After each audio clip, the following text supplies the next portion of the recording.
पिताजी व्यस्त रहते थे। तो यहाँ पर एक और मैसेज है, इतने भी व्यस्त ना रहो कि बच्चे कहाँ चले गए तुम्हें पता भी न चले।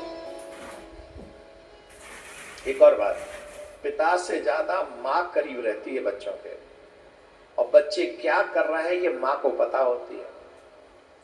स्पेशली बेटा जब गलत करता है तो माताजी छुपा लेती हैं, पिताजी को नहीं बताती हैं।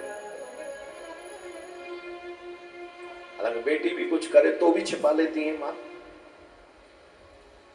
और पुत्र कुछ करे तो एक्स्ट्रा छिपा लेती है माताजी। बेटा है अच्छा है, पिता को नहीं बताते, और ये आगे जाके त्रिशूल बन जाता है।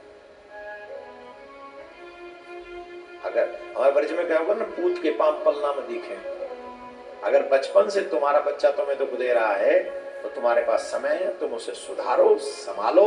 अगर नहीं सुधारा नहीं संभाला तो आगे जाके तुम्हारे जीवन का सूल बन जाएगा। क्या बन जाएगा? सूल बन जाएगा। अब उसका ये जो व्यवहार था, ये पिताजी को तो पता नहीं था, परंतु उसकी मां जानती थी।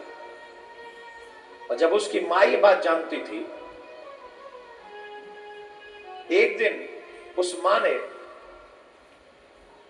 अपने पुत्र को बुलाया और पुत्र से कहा, सुनो,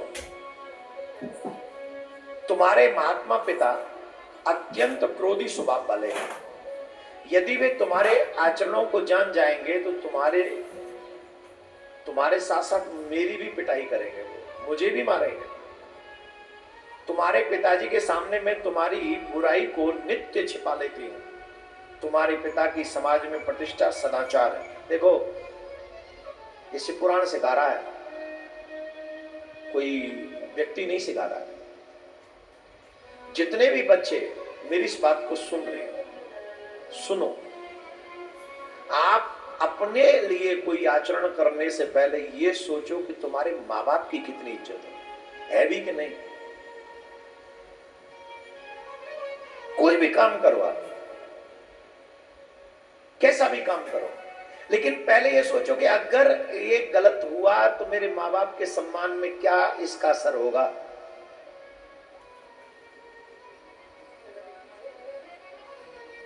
वो कह रही है कि तुम्हारे पिताजी की समाज में बहुत सम्मान है, तुम समझते नहीं हो। वे सदाचारी हैं, वे धन से नहीं। हे पुत्र, ब्राह्मणों का धन तो उसका उत्तम तप है, विद्या है और सज्जनों का संग है। ब्राह्मण का धन क्या